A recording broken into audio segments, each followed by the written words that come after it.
കാവുകളിൽ അധിഷ്ഠിതമായിട്ടുള്ള ഒരു കലയാണ് പടയണി എന്ന് പറയുന്നത്. കോലം എഴുതുന്ന സമയത്ത് നമ്മൾ ഈ ചെയ്യുന്ന കാര്യങ്ങൾ മിക്കവാറും ഉറക്കമൊക്കെ ഇല്ലായിരിക്കും. ഉറക്കമില്ലാതെ 10-15 ദിവസമൊക്കെ നീണ്ട വലിയ ഭാരപ്പെട്ട ഒരു പണിയാണ്. പുറമേ നോക്കുമ്പോൾ വരയ്ക്കുന്നത് മാത്രമേ കാണുന്നുള്ളൂ. പക്ഷേങ്കിൽ ഇതിനകത്ത് വര മാത്രമല്ല, ഇത് പാള ചെത്തുന്നത് മുതൽ കോലം തയ്ച്ച് പിടിപ്പിക്കുന്നത് വരെയുള്ള കാര്യങ്ങൾ വളരെ ഭാരപ്പെട്ട ഒരു പണിയാണ്. കാവിനുള്ളിലെ യക്ഷികളെ പറ്റി പറയുമ്പോൾ ആ യക്ഷികളെന്ന് പറയുന്നത് നമ്മുടെ രക്ഷാ ദേവതകൾ കൂടിയാണ്. കാരണം നമ്മളെ രക്ഷിക്കുന്ന ആളുകളെ കൂടെ ദേവതാ സങ്കല്പത്തിലാണ് നമ്മൾ പൊതുവെ യക്ഷികളെ കാണുന്നത്. സാമ്പത്തികമായിട്ടുള്ള ഒരു ഭദ്രത ആർക്കും ഇല്ല. PhD ചെയ്ത ആളുകളുണ്ട്, പടയണിയിൽ ഇപ്പോൾ ചെയ്തുകൊണ്ടിരിക്കുന്ന ആളുകൾ, കോലമെഴുത്ത് ചെയ്തുകൊണ്ടിരിക്കുന്ന ആളുകളുണ്ട്, അതുപോലെ പടയണിയുമായിട്ട് ബന്ധപ്പെട്ട് റിസർച്ച് ചെയ്യുന്ന ആളുകളുണ്ട്. കോലം എഴുതുന്ന സമയത്ത് ഈ ഉറക്കളച്ചിരിക്കുമ്പോൾ അതിൻ്റെ കീഴെ കൊണ്ട് മൈക്കോട് വെക്കും.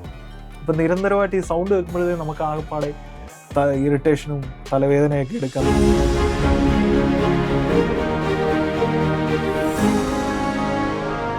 നമസ്കാരം. സ്റ്റാർ ചാറ്റിൻ്റെ ഇന്നത്തെ അധ്യായത്തിലേക്ക് എല്ലാ പ്രിയപ്പെട്ട ശ്രോതാക്കൾക്കും ഹൃദയം നിറഞ്ഞ സ്വാഗതം. ഒരുപാട് അതിഥികളെ ആതിഥേയപൂർവ്വം ഞാനിവിടെ സ്വീകരിച്ചിട്ടുണ്ട്. പക്ഷേ ഇന്നത്തെ എൻ്റെ അതിഥി 2025 സംസ്ഥാന സർക്കാരിൻ്റെ വജ്ര ജൂബിലി ഫെലോഷിപ്പ് നേടിയ ഒരു കലാകാരനാണ്. ഏറെ വ്യത്യസ്തമാകുന്ന ഒരുപാട് കലാകാരനാണ് ഇദ്ദേഹം. ഏറെ സ്നേഹപൂർവ്വം സ്വാഗതം ചെയ്യുന്നു. ജയകൃഷ്ണൻ, വെൽക്കം. നമസ്കാരം ജയകൃഷ്ണൻ. ജയകൃഷ്ണ, പടയണിയിലെ കോലം അതുമായി ബന്ധപ്പെട്ട അല്ലെങ്കിൽ കോലം എഴുന്നള്ളിക്കുന്ന ഒരു കലാകാരനാണ്, കോലം വരയ്ക്കുന്ന ഒരു കലാകാരനാണ്. ആദ്യം തന്നെ ഞാൻ ചോദിക്കട്ടെ, ഇപ്പോഴും നമ്മുടെ ആളുകൾക്ക് കറക്റ്റായിട്ട് അറിയാമോ എന്താണ് പടയണി എന്ന് പറയുന്നത്? ഈ പടയണി എന്ന് പറയുമ്പോൾ ഹിന്ദു പുരാണം അനുസരിച്ച് അത് ദാരിക വധത്തിന് ശേഷം കോപിഷ്ഠയായിട്ടുള്ള ഭദ്രകാളിയുടെ കോപം അടക്കാനായിട്ട് ശിവഭൂതഗണങ്ങൾ കോലങ്ങൾ വെച്ച് കെട്ടി തുള്ളി അങ്ങനെ കോപം ശമിപ്പിച്ചു. അതിൽ നിന്നാണ് പടയണി ഉണ്ടായതെന്നാണ് ഒരു പുരാവൃത്തം. ശരിക്കും ഒരു ഐതിഹ്യം മാത്രമാണ്. ഇതിലെ ശാസ്ത്രീയമായിട്ടുള്ള വശം അങ്ങനെയല്ല നമ്മൾ ചിന്തിക്കുന്നത്, പറയുന്നത്. ഈ പടയണിക്കകത്ത് കോലങ്ങളുടെ ഒരു പ്രാധാന്യം എന്താണ്? എന്താണ് കോലം എന്ന് പറയുന്നത്? അപ്പോൾ ഒരുപാട് ഡിഫറൻ്റ് ആയിട്ടുള്ള കുറേ സാധനങ്ങൾ താങ്കളുടെ പേജ്, അതായത് താങ്കളുടെ പേജിൻ്റെ പേര് പച്ച ഗ്രീൻ ആർട്ട് എന്നാണ്.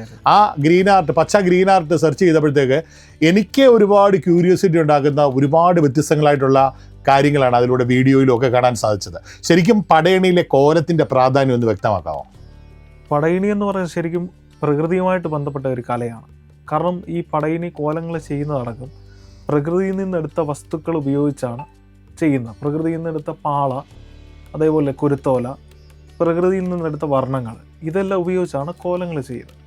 ഈ പടയണിയെ സംബന്ധിച്ച് പടയണിയിൽ നിരവധിയായിട്ടുള്ള കോലങ്ങളുണ്ട്. അതിൽ വ്യത്യസ്തങ്ങളായിട്ടുള്ള, ഇപ്പോൾ പൊതുവെ ശ്രദ്ധിക്കപ്പെടുന്ന ഒരു കോലം എന്ന് പറഞ്ഞു കഴിഞ്ഞാൽ ഭൈരവിക്കോലം എന്ന് പറയുന്നതാണ്. ഒരു വലിയ രൂപത്തിൽ, ഇതെല്ലാം ഭദ്രകാളിയുടെ രൂപങ്ങളാണ് അതിൽ ചിത്രീകരിക്കുന്നത്. അത് കോപിഷ്ഠയായിട്ടുള്ള ഭദ്രകാളിയുടെ വ്യത്യസ്തമായിട്ടുള്ള രീതിയിലുള്ള വരകളാണ് പടയണി കോലമെഴുത്തിൽ പ്രധാനമായിട്ട് കാണുന്നത്. ഈ കോലങ്ങൾ പലതുണ്ട്. ഇതിൽ പുരുഷധാരികളായിട്ടുള്ള കോലങ്ങളെ നമുക്ക് കാണാൻ സാധിക്കും.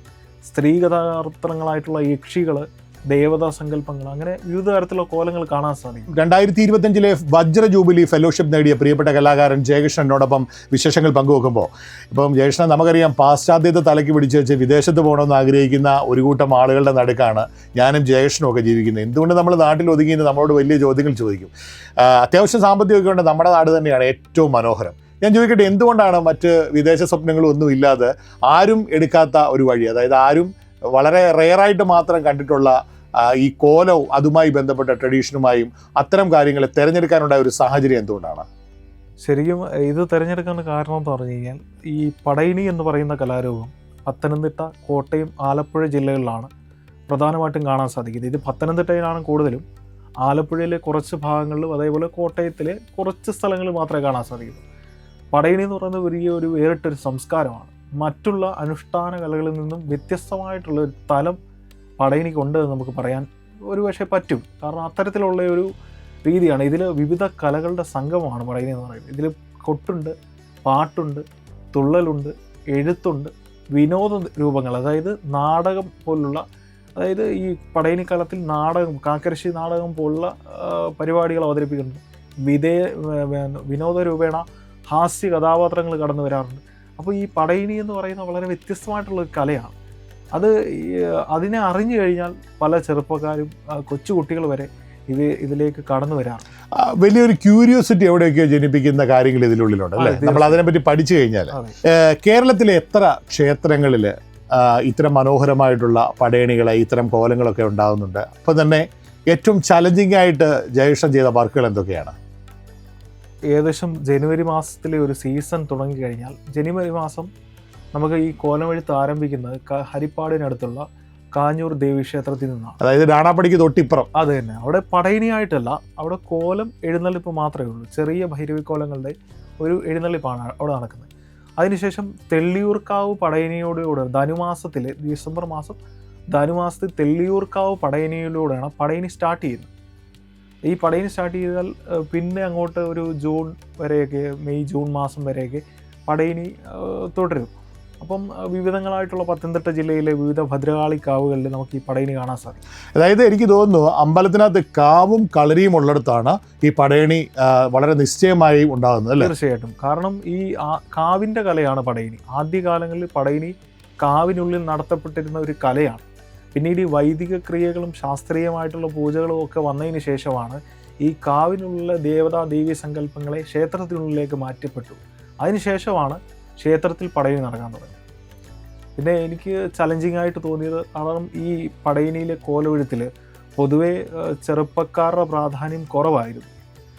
ആശാന്മാരുടെ ഒരു മുൻതൂക്കമായിരുന്നു. അവിടെ നിന്ന് ഞങ്ങൾ ചെറുപ്പക്കാരെല്ലാം കൂടെ കുറച്ച് അതായത് വളരെ ചെറുപ്പത്തിലുള്ള ആളുകൾ വന്നതിന് ശേഷം ഞങ്ങൾ ഈ ഒരു പച്ച എന്ന് പറയുന്ന ടീം ആരംഭിച്ചു.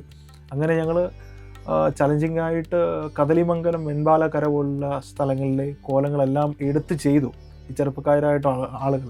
അതുപോലെ കാലേക്ഷി പോലുള്ള പ്രധാനപ്പെട്ട കോലങ്ങൾ ചെയ്യാനൊരു അവസരം കിട്ടി. അതൊക്കെ എന്നെ സംബന്ധിച്ച് പറഞ്ഞാൽ എൻ്റെയും എൻ്റെ ടീമിൻ്റെയും വളരെ ഒരു വലിയ ഭാഗ്യമായിട്ടാണ് കാണാൻ സാധിച്ചത്. ഇപ്പോൾ താങ്കളുടെ കൂട്ടായ്മയാണ് പച്ച ഗ്രീൻ ആർട്ട്. അതിൻ്റെ നേതൃത്വ സ്ഥാനം വഹിക്കുന്ന ആളാണ് ജയകൃഷ്ണൻ. അതെ. അത്തരമൊരു കൂട്ടായ്മ തുടങ്ങാനുണ്ടായ ഒരു സാഹചര്യം ആരുടെയെങ്കിലും ഇൻസ്പിറേഷൻ ആയിരുന്നോ? അതായത് ഇത് ഈ പച്ച എന്ന് പറയുന്ന ഒരു കൂട്ടായ്മ തുടങ്ങാൻ ഞങ്ങളുടെ മനസ്സിലൊരു പെട്ടെന്നുണ്ടായ ഒരു തോന്നലാണ്. കാരണം ഇന്ന് ഈ കാലഘട്ടത്തിൽ ഇത്രയും സോഷ്യൽ മീഡിയ പ്ലാറ്റ്ഫോമുകൾ ഉണ്ടായിട്ട് ഈ പടയണി പോലുള്ള ഒരു കല കൂടുതൽ ജനകീയമാകുന്നില്ല എന്നൊരു തോന്നൽ. എന്തുകൊണ്ട് ജനകീയമാകുന്നില്ല? കാരണം ഇത് കടമണ്ട പോലുള്ള സ്ഥലങ്ങളിലേക്ക് അവരാണ് കുറച്ചെങ്കിലും ഈ പടയണിയെ ആളുകളിലേക്കൊന്ന് എത്തിച്ചത്. ഇന്നത്തെ കാലഘട്ടത്തിൽ ഇത്രയും സാങ്കേതികമായിട്ടുള്ള കാര്യങ്ങൾ ഉണ്ടായിട്ട് പോലും ഈ സാധനം ജനകീയമാകുന്നില്ല എന്ന് പറഞ്ഞു കഴിഞ്ഞാൽ പത്തനംതിട്ട ജില്ലയിൽ കുറച്ച് ഭാഗങ്ങൾ ഈ അനുഷ്ഠാന കല ആയതുകൊണ്ട് തന്നെ ഇതിൻ്റെ സീസൺ അവസാനിക്കുന്ന ഒരു സമയം കഴിഞ്ഞാൽ പിന്നീട് ഇതിനെപ്പറ്റി ചർച്ചയില്ല, അതിന് പ്രാധാന്യമില്ലാതാവുകയാണ്. ഇപ്പം ക്ഷേത്രകലകളെ പ്രോത്സാഹിപ്പിക്കുക, ക്ഷേത്രങ്ങളുടെ മറ്റു കാര്യങ്ങളൊക്കെ ചെയ്യുന്ന ദേവസ്വം ബോർഡാണ്. ദേവസ്വം ബോർഡുമായി ബന്ധപ്പെട്ട അതിൻ്റെ അധികൃതരുമായിട്ടൊന്നും ഇത്തരം കാര്യങ്ങൾ ഞങ്ങൾക്ക് ഇങ്ങനെ കുറച്ചും കൂടെ മുമ്പോട്ട് പോകാൻ പറ്റണമെങ്കിൽ നിങ്ങളുടെ സപ്പോർട്ട് ആവശ്യമാണ്, അത്തരത്തിലുള്ള സമീപനങ്ങളൊന്നും ഉണ്ടായിട്ടില്ലേ? അത്തരത്തിലുള്ള സമീപനങ്ങൾ ഉണ്ടായിട്ടില്ല എന്ന് തന്നെ പറയാൻ സാധിക്കും. കാരണം ദേവസ്വം ബോർഡിൻ്റെ ഭാഗത്തു നിന്നും ഈ ഒരു കലയ്ക്ക് വലിയ പ്രാധാന്യം തരുന്നില്ല. ഫോക്ലോർ അക്കാദമിയും അതുപോലെ സാംസ്കാരിക വകുപ്പും ഒക്കെയാണ് കുറച്ചെങ്കിലും ഇതിനൊന്ന് മുന്നോട്ട് കൊണ്ടുവരാനായിട്ട്. കാരണം ഈ നാടൻ പാട്ടിനകത്ത് ചില അവസരങ്ങളിൽ വിഷ്വലുകളൊക്കെ വരുമ്പോഴത്തേക്ക് നിങ്ങളുടെയൊക്കെ ഒരു വലിയ പ്രാധാന്യം ഉണ്ടല്ലോ, അല്ലെ? ആളുകൾക്ക് വളരെ ത്രില്ലടിപ്പിക്കും. പരുന്തിൻ്റെയൊക്കെ അല്ലെ, ആട് പരുന്ത് അല്ലെ, ആ പാട്ടുകൾ, ചില പാട്ടുകളുടെ വരികളിനകത്ത് താങ്കളുടെ നേതൃത്വത്തിലുള്ള ഒരു ഇടപെടലുകളൊക്കെ ഉണ്ടാകുന്നുണ്ട്, അല്ലേ? ഇത് പടയണി പാട്ടുകൾ ശരിക്കും നാടൻ പാട്ടുകളാണ്. കാരണം വാമൊഴി ക്രമത്തിൽ വന്ന പാട്ടുകളാണ്, പാടിപ്പതിഞ്ഞ്. ഇത് ആരെഴുതിയെന്നോ ഏത് കാലഘട്ടത്തിൽ എഴുതിയെന്നോ ഇതിന് സംഗീതം ചിട്ടപ്പെടുത്തി കൃത്യമായ ഒരു താളമില്ല, കൃത്യമായിട്ട് താളമില്ല എന്നുള്ളതല്ല, കൃത്യമായിട്ട് ആരാണെന്നുള്ള ഒരു വസ്തുത ഇല്ല എന്നുള്ളതാണ് സത്യം. ഇതിലെ ഓരോ വരികളും കാർഷിക വൃത്തിയുമായിട്ട് ബന്ധപ്പെട്ട കാര്യങ്ങളാണ് കൂടുതലും പറയുന്നത്. പിന്നെ ഓരോ കോലങ്ങളും ഓരോ കഥകളാണ് പറയുന്നത്. അങ്ങനെ ഇതിലെ വരികൾ പോലും വളരെ വ്യത്യസ്തമാണ്. ശരിക്കും നാടൻ പാട്ടിൻ്റെ ഒരു രീതിയിലാണ് പടയണി പാട്ടുകൾ അവതരിപ്പിക്കുന്നത്, നമുക്ക് പലയിടത്തും കാണാൻ സാധിക്കും. പിന്നെ ഇതൊരു അനുഷ്ഠാന കല ആയതുകൊണ്ട് തന്നെ പൊതുവായ വേദികളിൽ ഇത് അവതരിപ്പിക്കുന്നത് കുറവായിരിക്കും. കൂടുതലും ക്ഷേത്രങ്ങളിലായിരിക്കും കണ്ടുവരുന്നത്. കാവുകളിൽ അധിഷ്ഠിതമായിട്ടുള്ള ഒരു കലയാണ് പടയണി എന്ന് പറയുന്നത്. താങ്കൾക്ക് മുമ്പേ ഈ വഴി വന്ന മഹാരഥന്മാരുണ്ട് ഈ കോലമെഴുത്തിലും അല്ലെങ്കിൽ ക്ഷേത്രവുമായി ബന്ധപ്പെട്ട ഇത്തരം കാര്യങ്ങളിലൊക്കെ വലിയ പ്രഗത്ഭരായിരിക്കും. പക്ഷേ ആ പ്രഗത്ഭരെ ഒന്നും ഇന്നും നമ്മുടെ സമൂഹത്തിന് അറിയത്തില്ല. ഇദ്ദേഹം ഇത്രയും പ്രശസ്തനായിട്ടുള്ള ആളായിരുന്നു, ഇന്ന് ക്ഷേത്രത്തിൽ ഇദ്ദേഹത്തിൻ്റെ വലിയൊരു സാന്നിധ്യം. അന്നത്തെ കാലത്ത് ഇദ്ദേഹമായിരുന്നു ഈ കോലമെഴുത്ത് നടത്തിയിരുന്നെങ്കിൽ കാണാൻ ആളുകൾ കൂടുതലായിരുന്നു. എന്തുകൊണ്ട് താങ്കൾക്ക് മുമ്പേ സഞ്ചരിച്ച മഹാരഥന്മാരെ പറ്റി ലോകം അറിഞ്ഞില്ല? തീർച്ചയായിട്ടും അങ്ങനെ ഒരുപാട് വ്യക്തികളുണ്ട്. കാരണം ഈ പടയണിയെ സ്നേഹിച്ച, കോലമെഴുത്ത് പോലുള്ള കലയെ സ്നേഹിച്ച, നമ്മളിൽ നിന്ന് വിട്ടുപോയ ഒരുപാട് ആളുകളുണ്ട്. ഇപ്പോൾ പേരെടുത്ത് പറയുകയാണെങ്കിൽ കടപ്ര ഗോപാലകൃഷ്ണൻ ആശാൻ, അത് നമ്മൾ കടപ്ര ആശാൻ എന്ന് വിളിക്കുന്ന അദ്ദേഹം, അതേപോലെ തന്നെ എൻ്റെ നാടായ എഴുമറ്റൂരിലെ പത്മകുമാർ സാർ, അദ്ദേഹം മണി സാർ എന്ന് ഞങ്ങൾ സ്നേഹത്തോടു കൂടി വിളിക്കുന്ന അദ്ദേഹം, പിന്നെ ഈ അടുത്ത് നമ്മളെ വിട്ടുപോയ ഓതറയിലെ പടയണി കലാകാരനും കോലവെഴുത്ത് കലാകാരനുമായിട്ടുള്ള VP വാമദേവൻ എന്നറിയപ്പെടുന്ന വാമദേവൻ ആശാൻ, അതേപോലെ തന്നെ വെൺപാലക്കരയിലെ മധുച്ചേട്ടൻ. ഈ പെട്ടെന്ന് നമ്മുടെ മനസ്സിലേക്ക് വരുന്ന പേരുകൾ ഇതാണ്. ഇവരൊക്കെ ഈ കലയ്ക്ക് കൊടുത്ത ഡെഡിക്കേഷൻ അത്രത്തോളമാണ്. പക്ഷെങ്കിൽ ഇവരൊക്കെ ലോകം അറിയപ്പെടുന്ന വ്യക്തികളായിരുന്നു. പക്ഷേ ഇവരെ ഒന്നും അറിയപ്പെടാതെ പോയി. പക്ഷേ ഇവർ ഏറ്റവും വലിയ ക്വാളിറ്റി എന്ന് പറഞ്ഞു കഴിഞ്ഞാൽ ഇവർ ഈ കലയെ മറ്റൊരാൾക്ക് കൊടുത്തിട്ടാണ് പോയത് എന്നുള്ളതാണ്. ഇത് മറ്റൊരാൾക്ക് ഇതിനെക്കുറിച്ചുള്ള അറിവ് പകർന്നു കൊടുത്തിട്ടാണ് അവർ പോയത്. അപ്പം അത്തരത്തിലുള്ള ഒരു വലിയ കാര്യം അവർ ചെയ്തിരുന്നു. ഇപ്പോൾ താങ്കൾ ഇവിടെ സൂചിപ്പിക്കുകയുണ്ടായി വ്യത്യസ്തങ്ങളായിട്ടുള്ള അല്ലേ അരക്കി യക്ഷി, അതെ, കാലഭൂമിയിൽ പൊരുതിത്തോറ്റ കാലൻ, ഇതൊക്കെ ഒരു കോലമായിട്ട് വരികയാണ്. അപ്പോൾ യക്ഷി സങ്കല്പമൊക്കെ പൊതുവെ ആളുകളെ സംബന്ധിച്ചിടത്തോളം സീരിയലുകളും സിനിമകളും ഇറങ്ങിയപ്പോഴത്തേക്ക് യക്ഷി വലിയൊരു നമ്മൾ പേടിപ്പിക്കുന്ന ഒരു കഥാപാത്രമായിട്ട് മാറിയിട്ടുണ്ട്. ശരിക്കും ഇതിൻ്റെ പിന്നിൽ ഒരു ഐതിഹ്യം എന്താണ്? ശരിക്കും ഇവിടെ യക്ഷി എന്ന് നമ്മൾ ഉദ്ദേശിക്കുന്നത് നമ്മൾ സാധാരണ അല്ലെങ്കിൽ സിനിമകളിൽ കാണുന്ന യക്ഷികളിൽ നിന്ന് വ്യത്യസ്തമായിട്ട് അതൊക്കെയെന്ന് പറഞ്ഞു കഴിഞ്ഞാൽ ആളുകളെ ഉപദ്രവിക്കുന്ന പേടിപ്പിക്കുന്ന യക്ഷികളെയായിട്ടാണ് നമ്മൾ പൊതുവെ കണ്ടിട്ടുള്ളത്.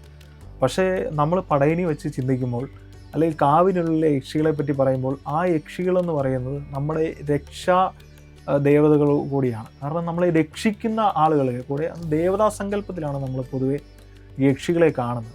അങ്ങനെ വിവിധങ്ങളായിട്ടുള്ള ആളുകൾ വഴിപാട് പോലെയാണ് ഈ കോലങ്ങൾ സമർപ്പിക്കുന്നത്. യക്ഷിക്കോലമായാലും മറ്റു കോലങ്ങളായാലും വഴിപാട് പോലെ. അപ്പോൾ ഭക്തി എന്നുള്ളൊരു അന്തരീക്ഷത്തിലാണ് നമ്മൾ ഈ യക്ഷിയെ നോക്കി കാണുന്നത്. ഒരു ദേവതാ സങ്കല്പമാണ് അവിടെ പേടിപ്പിക്കലോ തുള്ളുന്ന സമയത്ത് വളരെ ഭയാനകമായിട്ടുള്ള ചുവടുകളും രൂപങ്ങളും ഒക്കെ ആയിരിക്കാം. പക്ഷെങ്കിൽ ഒരു ദേവതാ സങ്കല്പത്തിലാണ് ഈ യക്ഷികളെ നമ്മൾ നോക്കിക്കാണുന്നത്. വളരെ സുന്ദരികളായിട്ടുള്ള ആ ഒരു സങ്കല്പം, എന്നാൽ ഒരു ദേവി എന്നുള്ള രീതിയിലുള്ള സങ്കല്പമാണ്. അത് ഭയഭക്തിയോടുകൂടിയാണ് അതിനെ സമീപിക്കുന്നത്. ഈ കോലവെഴുത്തിൽ എത്ര തരത്തിലുള്ള യക്ഷി ഇതുണ്ട്? അത് നമ്മൾ വേഷം കെട്ടി ആടുന്ന അത് കോലവെഴുത്തിൽ യക്ഷിഗണങ്ങളെ പറ്റി പറയുകയാണെങ്കിൽ ഒരുപാടുണ്ട്. മെയിനായിട്ട് അന്തരയക്ഷി, മായയക്ഷി, അരക്കിയക്ഷി, കാലയക്ഷി, സുന്ദരയക്ഷി, ഇങ്ങനെ വിവിധ തരത്തിലുള്ള യക്ഷികളെ നമുക്ക് കാണാൻ സാധിക്കും. ഇതിൻ്റെ എല്ലാം കോലത്തിൻ്റെ രൂപത്തിലും ഘടനയിലും തുള്ളലിലും പാട്ടിലും ഒക്കെ വളരെ വ്യത്യസ്തത കാണാൻ സാധിക്കും. അതാണ് എനിക്ക് തോന്നുന്നു ഏറ്റവും കൂടുതൽ ട്രഡീഷനായിട്ട്, അല്ലെങ്കിൽ ഇപ്പം താങ്കൾ പറയുകയുണ്ടായി പാള, മറ്റു പല സാധനങ്ങളും, ഇതൊക്കെ ഇന്നത്തെ കാലത്ത് ഇതൊക്കെ ഷോർട്ടേജ് അല്ലേ, കിട്ടാൻ വളരെ പ്രയാസമുള്ളൊരു കാര്യമല്ലേ. ഇതിലുപയോഗിക്കുന്ന എല്ലാം ട്രഡീഷനായിട്ട് പ്രകൃതിയോട് ഇണങ്ങിച്ചേർന്ന സാധനങ്ങളാണ് ഇതിൽ ഉപയോഗിക്കുന്നത് താങ്കൾ പറഞ്ഞത്. അപ്പോൾ ഇതൊക്കെ ഒന്ന് കളക്ട് ചെയ്യാനായിട്ട് എന്താ ഇപ്പോൾ ചെയ്യുക? തീർച്ചയായിട്ടും ഞാൻ നേരത്തെ പറഞ്ഞ പോലെ പ്രകൃതിയുടെ ഒരു കലയാണ് പടയണി എന്ന് പറയുന്നത്. ഇതിലുപയോഗിക്കുന്ന ഓരോ കാര്യങ്ങളും, അതായത് മണ്ണിനോട് ഈ കല അവസാനിച്ച് ഈ കോലങ്ങൾ തുള്ളിക്കഴിഞ്ഞാൽ ഇതിൻ്റെ പൂർണ്ണമായിട്ട് ഇത് മണ്ണിനോട് അലിഞ്ഞു ചേരുകയാണ്. ഇതിന് വേറെ വശങ്ങൾ, ഇത് സിന്തറ്റിക് ആയിട്ടുള്ള കാര്യങ്ങളൊന്നും ഉപയോഗിക്കുന്നില്ല. അത് പാള, കുരുത്തോല, ഇത് നിറങ്ങളാണെങ്കിൽ പോലും പ്രകൃതിയിൽ നിന്ന് എടുക്കുന്ന വർണ്ണങ്ങൾ ഉപയോഗിച്ചാണ് കോല വിടുന്നത്. ഇതിപ്പം സത്യം പറഞ്ഞു കഴിഞ്ഞാൽ പാളയുടെ ഒരു വലിയൊരു ഷോർട്ടേജ് ഇപ്പോൾ കാണുന്നുണ്ട്. വിവിധ സ്ഥലങ്ങളിലും പാള ഇല്ലാതെ ആയിക്കൊണ്ടിരിക്കുന്ന ഒരു ഘട്ടം വരുന്നുണ്ട്. പക്ഷേ പടയണിക്കാർ കുറച്ച് ആളുകൾ കൂടിയിട്ട് പുതിയതായിട്ട് കമുകും തൈകൾ നട്ടുപിടിപ്പിക്കുക, അങ്ങനത്തെ പല കാര്യങ്ങൾ ചെയ്യുന്നുണ്ട്. പടയണി നടക്കണം, ഇനിയുള്ള കാലത്ത് പടയണി നടക്കണം എന്നുള്ള ആഗ്രഹം. അല്ല, ഞാൻ ആലോചിക്കുമായിരുന്നു, ഒരു വീട്ടിലെ എത്ര വീടുകളിലുണ്ട് കമുകുള്ളത്? അല്ല, ഇപ്പോൾ കമുകൾ കുറവാണ്, പൊതുവെ എല്ലാവരും വെട്ടിക്കളയാണ്. കാരണം പക്ഷെങ്കിൽ ഈ പടയണി നടക്കുന്നതുകൊണ്ട് പലരും ഈ കമുക് വെച്ച് ഇപ്പോൾ പിടിപ്പിക്കുന്നുണ്ട്. അതുപോലെ കുരുത്തോല വളരെ ആവശ്യമാണ്, തെങ്ങുള്ളോണ്ട് രക്ഷപ്പെട്ടു. കുരുത്തോല കിട്ടാനില്ല, കുരുത്തോല കിട്ടാനില്ല അല്ലേ? ഇപ്പോഴത്തെ സാഹചര്യത്തിൽ കുരുത്തോലയ്ക്കാണ് ഏറ്റവും പ്രശ്നം. കുരുത്തോല ഇല്ലാതെ ഈ ഒരു പരിപാടി നടക്കത്തില്ല. കുരുത്തോല ഇല്ലാതെ ഇതിൽ ഈ തയ്ച്ച് നമ്മൾ കോലം തയ്ച്ച് പിടിപ്പിക്കുന്നത് ഈ കുരുത്തോല ഉപയോഗിച്ചിട്ടാണ്. കുരുത്തോല കൂർപ്പിച്ച് അത് ഉപയോഗിച്ചാണ് തയ്ച്ച് പിടിപ്പിക്കുന്നത്. അല്ലാതെ വേറെ ചരടുകൾ, ഇപ്പം ചരടുകളൊക്കെ ഉപയോഗിക്കുന്നുണ്ടെങ്കിൽ പോലും കൂടുതൽ നമ്മൾ കുരുത്തോല ഉപയോഗിക്കാൻ പറ്റാത്ത സാഹചര്യങ്ങൾ കുറേ വരുന്നുണ്ട്. കുരുത്തോല ഒഴിവാക്കാൻ പറ്റാത്ത സാഹചര്യങ്ങൾ കുറേ വരുന്നുണ്ട് ഇപ്പോൾ ഈ കോലവെഴുത്തിൽ തന്നെ. ഇപ്പോൾ താങ്കൾ പറയുകയുണ്ടായി ആലപ്പുഴ, കോട്ടയം, പത്തനംതിട്ട ഇവിടങ്ങളിലാണ് കൂടുതലായിട്ട് ഇതൊക്കെ ഉണ്ടെന്ന്. എന്നാലും ഞാൻ ചോദിക്കട്ടെ, ഏറ്റവും കൂടുതൽ ക്ഷേത്രങ്ങളും ക്ഷേത്ര ആരാധനകളും ക്ഷേത്ര ഐതിഹ്യങ്ങളും ഉള്ളത് പാലക്കാട് പോലുള്ള പ്രദേശങ്ങളിലാണ്. നമ്മൾ ഇന്നുവരെ കേട്ടിട്ടില്ലാത്ത ആചാരങ്ങളും അനുഷ്ഠാനങ്ങളും. അതുപോലെ തിരുവനന്തപുരത്തു നിന്ന് തമിഴ്നാട് പോകുന്ന വഴിയാണെന്നുണ്ടെങ്കിലും വ്യത്യസ്തമായിട്ടുള്ള വില്ലടിച്ചാമ്പാട്ട്, ഒക്കെ ഉണ്ട്. പാലക്കാടിൻ്റെ സ്ഥലത്തേക്ക് അല്ലെങ്കിൽ പൊറോട്ട് നാടകം, ഈ പറഞ്ഞ പോലെ കാക്കരിശി നാടകം, പൊറോട്ട് നാടകം പോലുള്ള കാര്യങ്ങളൊക്കെ. അപ്പോൾ ഇതൊക്കെ അതുമായിട്ട് റിലേറ്റഡ് ഇരിക്കുന്നതാണ്. പക്ഷേ ഈ 4 ഡിസ്ട്രിക്റ്റിനുള്ളിൽ ഇത് ഒറ്റപ്പെട്ടു പോയത് എന്തുകൊണ്ടാണ്? മറ്റുള്ള സ്ഥലങ്ങളിലോട്ട് പടയണിക്കും ഈ കോലവെഴുത്തിനും ഒന്നും വലിയൊരു പ്രാധാന്യം കിട്ടാത്ത എന്തുകൊണ്ടാണ്? അതായത് ഇത് ഞാൻ നേരത്തെ പറഞ്ഞ പോലെ പടയണിയെ സംബന്ധിച്ച് പറഞ്ഞാൽ അതിൻ്റെ കൃത്യമായിട്ടുള്ള ഒരു വിശദീകരണം നമുക്ക് പറയാൻ സാധിക്കത്തില്ല. ഓരോ സ്ഥലങ്ങളിലും ഉത്സവങ്ങൾ നടക്കാറുണ്ട്, അവിടെ വ്യത്യസ്തമായിട്ടുള്ള കലാരൂപങ്ങളാണ് അവതരിപ്പിച്ചു പോകുന്നത്. അപ്പം ഒരുപക്ഷെ ചിന്തിക്കുകയാണെങ്കിൽ കാവുകൾ കൂടുതലും ഇവിടെ ആയിരുന്നേക്കാം, അങ്ങനെ നമുക്ക് ചിന്തിക്കാം. പക്ഷേ ഈ തുടക്ക സമയത്ത് ഈ കോലം തുള്ളൽ രീതിയിലല്ലായിരിക്കാം തുടങ്ങിയിരിക്കുന്നത്. ഈ ഒരുപക്ഷെ ഈ കലകളിൽ നിന്നാണ് മറ്റു കലകൾ ഉദയം കൊണ്ടതെന്ന് പറയാൻ നമുക്ക് ചിലപ്പോൾ സാധിച്ചേക്കാം. അങ്ങനെ വ്യത്യസ്തമായിട്ടുള്ള ഒരു ചിന്തകളാണ് ഇതിലേക്ക് വരുന്നത്. ഇത് കൃത്യമായിട്ടുള്ളൊരു ആൻസർ നമുക്ക് കൊടുക്കാൻ പറ്റത്തില്ല. ഈ പച്ച ഗ്രീൻ മാറ്റിൽ താങ്കളോട് തോളോടൊപ്പം ചേർന്ന് നിൽക്കുന്ന എത്ര ആളുകളുണ്ട്? അവരൊക്കെ ഇതിനെ വളരെ ഇഷ്ടത്തോടുകൂടി വരുന്നതാണോ, അതോ മറ്റ് ജോലികൾ കഴിഞ്ഞതിന് ശേഷം ഒരു പാഷൻ മാത്രമായിട്ടാണോ ഇത്തരം കാര്യങ്ങളിലേക്ക് വരുന്നത്? കാരണം ഇവിടെ ഒരു സാമ്പത്തിക ഭദ്രതയൊക്കെ എത്രത്തോളം ഉണ്ട് എന്ന് പറയാൻ സാധിക്കും? ഇതിൽ ശരിക്കും ഈ പച്ച എന്ന് പറയുന്ന ഒരു സംവിധാനത്തിൽ, അല്ലെങ്കിൽ ഞങ്ങളുടെ ഈ പച്ച എന്ന് പറയുന്ന ടീമിൽ ഇതിൽ നല്ല വിദ്യാഭ്യാസമുള്ള കുട്ടികൾ ഒരുപാട് പേരുണ്ട്. ഈ കോളേജുകളിൽ പഠിക്കുന്ന PG കഴിഞ്ഞ ആളുകളുണ്ട്, അതുപോലെ ഫൈൻ ആർട്സ് കോളേജിൽ പഠിക്കുന്ന ആളുകളുണ്ട്. അവരൊക്കെ ഇതിനോടുള്ള ഒരു താല്പര്യം കൊണ്ട് എത്തിച്ചേരുന്നതാണ്. പിന്നെ സാമ്പത്തിക ഭദ്രത എന്ന് പറഞ്ഞു കഴിഞ്ഞാൽ ഈ സീസൺ തുടങ്ങി അവസാനിക്കുന്നതിന് വരെ നമുക്ക് കിട്ടുന്ന ഒരു ചെറിയ വരുമാനം മാത്രമേ ഉള്ളൂ. ഞങ്ങൾ കൂടുതൽ ഈ വരുമാനത്തിനപ്പുറം ഈ കലയോടുള്ള താല്പര്യം കൊണ്ടും വരയോടുള്ള സ്നേഹം കൊണ്ടുമാണ് പലരും ഇതിനകത്തേക്ക് ഇറങ്ങിയിരിക്കുന്നത്.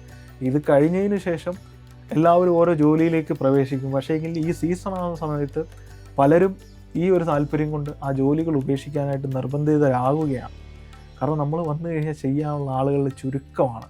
അപ്പോൾ നമ്മളെ വീണ്ടും വിളിക്കും, നമ്മൾ വരുന്നു, ചെയ്യുന്നു, തിരിച്ചു പോകുന്നു. പക്ഷേ സാമ്പത്തികമായിട്ടുള്ള ഒരു ഭദ്രത ആർക്കും ഇല്ല.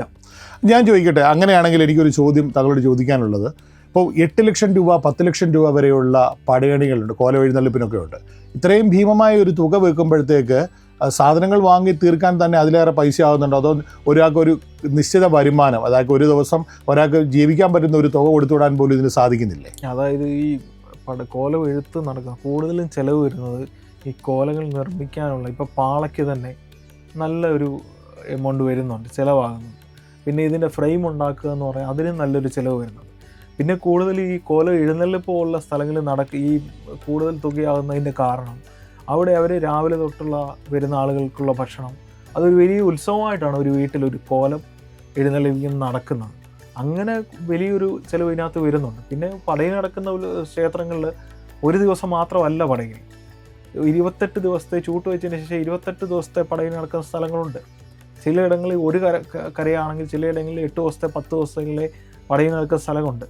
അതുകൊണ്ടാണ് കൂടുതലും ചിലവ് കൂടുന്നത്. താങ്കളുടെ ഒരു ഡ്രീം പ്രോജക്റ്റ് എന്താണ്? ഇനി ഒരു സംഭവം ചെയ്യുമ്പോൾ അത് എന്നേക്കുമായി അറിയപ്പെടണം. നമ്മൾ പറയത്തില്ല, തങ്ക ലിപികളെല്ലാം എഴുതി ചേർക്കണം. ഒരു പക്ഷേ അത്തരം ഒരു കാര്യത്തിനായിട്ട് ഒരാൾ സമീപിച്ചെങ്കിലേ ഇതൊക്കെ സാധിക്കുകയുള്ളൂ. അല്ലാതെ സ്വന്തം ആയിട്ട് എടുക്കണമെങ്കിൽ അത്ര ഒന്നും കാര്യത്തില്ല. ഒരു ഡ്രീം പ്രോജക്റ്റ് എന്താണ്? അതായത് ജയകൃഷ്ണൻ ഈ നാട്ടിൽ ജീവിച്ചിരുന്നു, ജയകൃഷ്ണൻ്റെ കോലവെഴുത്തായിരുന്നു, ഇത് ലോകമെമ്പാടും അറിയപ്പെടുന്നതാണ്, വേൾഡ് വൈഡാണ്, നാളുകളിലും ഇത് അറിയപ്പെടണം. അത്തരം ഒരു ഡ്രീം പ്രോജക്റ്റ് എപ്പോഴെങ്കിലും മനസ്സിൽ ആലോചിച്ചിട്ടുണ്ടോ?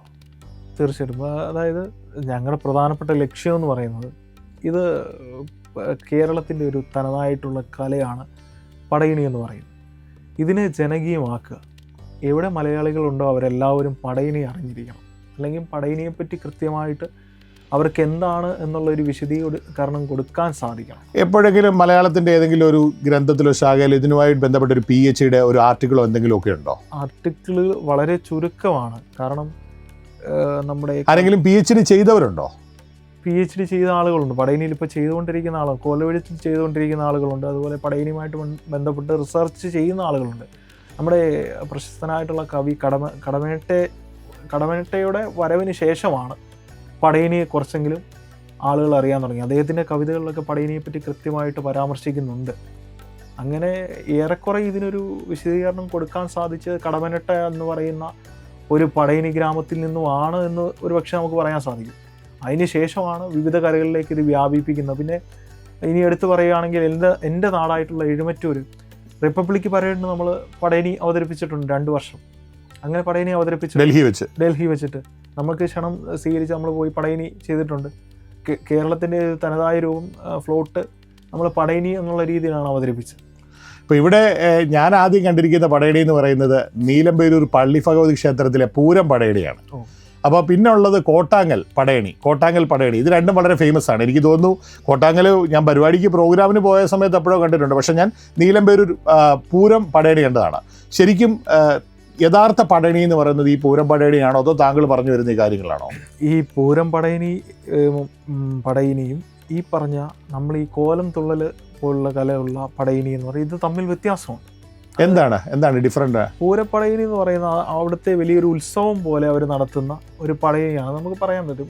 അതിന്ന് നേരെ വ്യത്യസ്തമായിട്ടുള്ള രീതിയിലാണ് ഈ പടയണി എന്ന് പറയുന്നത്. നമ്മൾ ഈ പറഞ്ഞ പടയണി എന്ന് പറയുന്നത് അതിൽ പടയണി ആരംഭിക്കുമ്പോൾ തൊട്ടുള്ള ചടങ്ങുകൾ ചിന്തിച്ച് കഴിഞ്ഞാൽ ചൂട്ടുവെപ്പ് തൊട്ട് അങ്ങോട്ട് ചിന്തിച്ച് കഴിഞ്ഞാൽ ഓരോ ദിവസത്തെ കാര്യങ്ങൾ കോട്ടാങ്ങൽ പോലെ നേരത്തെ പറഞ്ഞ കോട്ടാങ്ങൽ പോലുള്ള പടയണി എന്ന് പറഞ്ഞാൽ വളരെ ഫേമസ് ആയിട്ടുള്ള പടയണിയാണ്. ഇതിൽ അവിടെ 2 കരകൾ കൂടിയാണ് പടയണി നടക്കുന്നത്. കോട്ടാങ്ങൽ കരയും അതേപോലെ തന്നെ കുളത്തൂർ കരയും.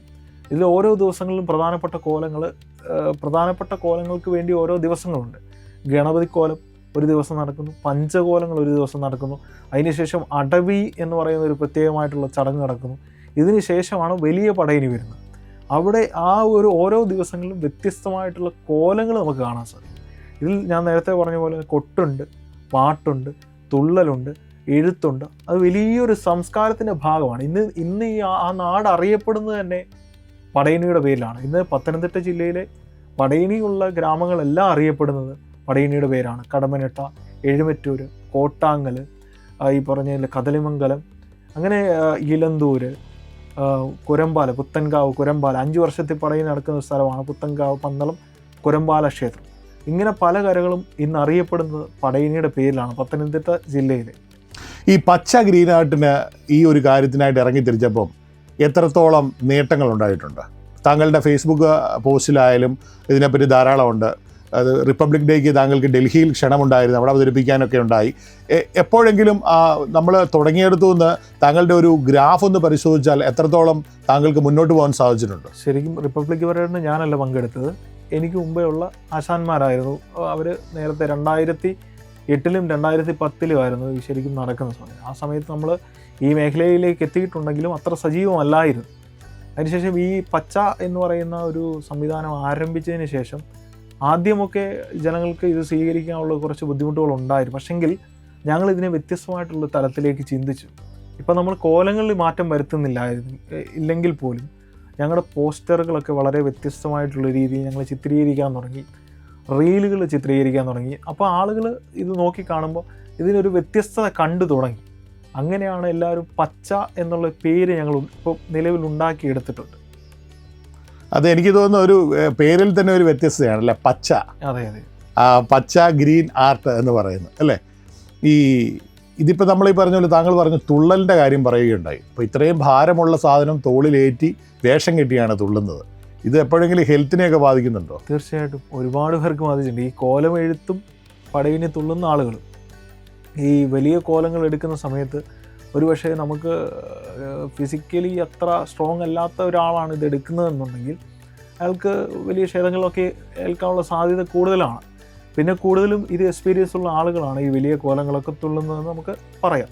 പിന്നെ കോലം എഴുതുന്ന സമയത്ത് നമ്മൾ ഈ ചെയ്യുന്ന കാര്യങ്ങൾ മിക്കവാറും ഉറക്കമൊക്കെ ഇല്ലായിരിക്കും. ഉറക്കമില്ലാതെ 10-15 ദിവസമൊക്കെ നീണ്ട വലിയ ഭാരപ്പെട്ട ഒരു പണിയാണ്. പുറമേ നോക്കുമ്പോൾ വരയ്ക്കുന്നത് മാത്രമേ കാണുന്നുള്ളൂ. പക്ഷേങ്കിൽ ഇതിനകത്ത് വര മാത്രമല്ല, ഇത് പാള ചെത്തുന്ന മുതൽ കോലം തയ്ച്ച് പിടിപ്പിക്കുന്നത് വരെയുള്ള കാര്യങ്ങൾ വളരെ ഭാരപ്പെട്ട ഒരു പണിയാണ്. അപ്പോൾ നമ്മളിത് അവസാനിച്ചതിന് ശേഷം നമ്മുടെ ഉറക്കത്തിന് വ്യത്യാസം ഉണ്ടാകും, നിരവധി ആരോഗ്യ പ്രശ്നങ്ങളുണ്ട്. നമുക്ക് ഒരു ദിവസം ഉറങ്ങാതിരുന്നു കഴിഞ്ഞാൽ നമുക്ക് വലിയൊരു ആരോഗ്യ പ്രശ്നമാണ്. നമ്മുടെ മൈൻഡ് പോലും ഓക്കെ അല്ല, മറ്റ് പല ഇഷ്യൂസ് ഉണ്ടാവും, സ്റ്റൊമക്കിനുള്ള പ്രശ്നങ്ങളുണ്ടാവും, മറ്റ് പല വിഷയങ്ങളുണ്ടാവും. പിന്നെ ദേഷ്യം വളരെ കൂടുതലായിരിക്കും. ഇതിൻ്റെ ഇടയ്ക്കാണ് നമ്മൾ കോലം എഴുതുന്നത്. ചിലയിടത്തൊക്കെ ചെല്ലുമ്പോഴത്തേന് നമ്മൾ ഈ കോലം എഴുതുന്ന സമയത്ത് ഈ ഉറക്കളച്ചിരിക്കുമ്പോൾ അതിൻ്റെ കീഴെ കൊണ്ട് മൈക്കോട് വെക്കും. അപ്പം നിരന്തരമായിട്ട് ഈ സൗണ്ട് വെക്കുമ്പോഴത്തേക്കും നമുക്ക് ആകെപ്പാടെ ഇറിറ്റേഷനും തലവേദനയൊക്കെ എടുക്കാൻ തുടങ്ങും. അങ്ങനെ ഒരുപാട് സംഭവങ്ങൾ ഉണ്ടായിട്ടുണ്ട്. ചില കാര്യങ്ങൾ ചെയ്യുമ്പോൾ ആരോടെങ്കിലും ഒന്ന് ചോദിക്കാറുണ്ടോ, അല്ലെങ്കിൽ അതിനെപ്പറ്റി ഒന്ന് റിസർച്ച് ചെയ്യാറുണ്ടോ? ചില കോലങ്ങൾ ഇപ്പം യക്ഷിയുടെ തന്നെ ഒരു കോലം പോലെയല്ല മറ്റൊരു കോലം, ഇപ്പോൾ അരക്കിയുടെ കാര്യം പറഞ്ഞ പോലെയല്ല വേറൊരു കോലം. അപ്പോൾ അതിനെയൊക്കെ പറ്റി ചെയ്യുമ്പോഴത്തേക്ക് ആരോടെങ്കിലും ചോദിച്ചാണോ, അല്ലെങ്കിൽ അതിനെപ്പറ്റി എങ്ങനെയാണ്, അതിൻ്റെ ഒരു ഡെഫിനിഷനൊക്കെ എങ്ങനെയാണ്, ഓരോരുത്തരും ഒരു വ്യത്യസ്തത എങ്ങനെ മനസ്സിലാക്കാൻ സാധിക്കും? തീർച്ചയായിട്ടും ഓരോ കാര്യങ്ങളും നമുക്ക് അറിയാത്ത കാര്യങ്ങൾ. ഇപ്പം തുടക്കം തൊട്ടേ പഠിക്കുമ്പോഴത്തേനും ഓരോ കാര്യങ്ങളും ഇങ്ങനെ ഓരോ ആശാന്മാരുടെ നിന്നാണ് കിട്ടിയിട്ടുള്ളത്. അവരോട് പോയി ഡയറക്റ്റായിട്ട് ചോദിക്കുന്നത് ഇന്ന കോലം ഏത് രീതിക്കാണ് ചെയ്യേണ്ടത്. അപ്പം അവരത് കൃത്യമായിട്ടുള്ള രീതിയിൽ അത് പഠിപ്പിച്ച് തരും. അതുപോലെ കോലത്തിൻ്റെ പച്ചമുഖം ഉണ്ടാക്കുന്നത്, പച്ചമുഖം എന്ന് പറഞ്ഞാൽ പ്രധാനപ്പെട്ട ഒരു മുഖമാണ് കോലത്തിൽ. ഇതൊക്കെ ഉണ്ടാക്കുന്നത് നമ്മളെ ഓരോ ആശാന്മാർ പഠിപ്പിച്ചതാണ്. അവരുടെ അടുത്ത് കണ്ടിട്ട് നമ്മൾ ചോദിക്കുന്ന സമയത്ത് അവരൊക്കെ ഒരു മടിയും കൂടാതെ ഇത് കൃത്യമായിട്ട് നമുക്ക് പറഞ്ഞു തന്നിട്ടുണ്ട്. അത് ഞാൻ പഠിച്ച കാര്യങ്ങൾ എൻ്റെ കൂടെയുള്ള ആളുകൾക്ക് ഞാൻ പറഞ്ഞു കൊടുക്കും. ഈ ചങ്ങനാശ്ശേരി അല്ലെങ്കിൽ ഈ ചങ്ങനാശ്ശേരിയുമായിട്ട് ബന്ധപ്പെട്ട് ചോദിക്കുമ്പോഴത്തേക്ക് ഇവിടെ എത്ര ക്ഷേത്രങ്ങളിൽ ഈ പടയണി നടക്കുന്നുണ്ട്? ചങ്ങനാശ്ശേരിയിൽ ഇപ്പം മാടപ്പള്ളിക്കാവ് എന്ന് പറയുന്ന ഒരു ക്ഷേത്രത്തിലാണ് പ്രധാനപ്പെട്ട ഒരു പടയണി എന്ന് പറയാൻ സാധിക്കുന്നത്. പിന്നീട് ഇവിടെ അടുത്ത് തൃക്കൊടിത്താനത്തൊരു ചെറിയ കാവിൽ ഒരു പടയണി നടക്കുന്നുണ്ട്. അത്രയൊക്കെ നമുക്ക് പറയാൻ സാധിക്കും. ചങ്ങനാശ്ശേരി പോലുള്ള പ്രദേശത്ത് പൊതുവെ കുറവാണ് പടയണി എന്ന് പറയുന്നത്. അപ്പോൾ എന്തായാലും പടയണി കോലങ്ങളിലുള്ളിൽ എന്തെല്ലാം വ്യത്യസ്തത, എനിക്ക് തോന്നുന്നു വളരെ വ്യത്യസ്തമായ ഒരു കാര്യമാണ്. എല്ലാവർക്കും അറിയാവുന്ന ഒരു കാര്യമൊന്നും അല്ല നമ്മുടെ പ്രിയപ്പെട്ട ജയേഷൻ നമുക്കൊക്കെ പങ്കുവെച്ച് തന്ന വല്ലാത്ത ഒരു ക്യൂരിയോസിറ്റി ആയിരുന്നു. യക്ഷിക്കഥകളൊക്കെ നമ്മൾ കേട്ടിരിക്കുന്ന മറ്റ് പലതരത്തിലാണല്ലേ. അപ്പോൾ എന്തായാലും ഒരുപാട് അറിവുകൾ സമ്മാനിച്ച ജയേഷനെ ഹൃദയപൂർവ്വം നന്ദി രേഖപ്പെടുത്തിക്കൊണ്ട് പുതിയൊരു അതിഥിയുമായി കണ്ടുമുട്ടാം. With me RJ Mathai.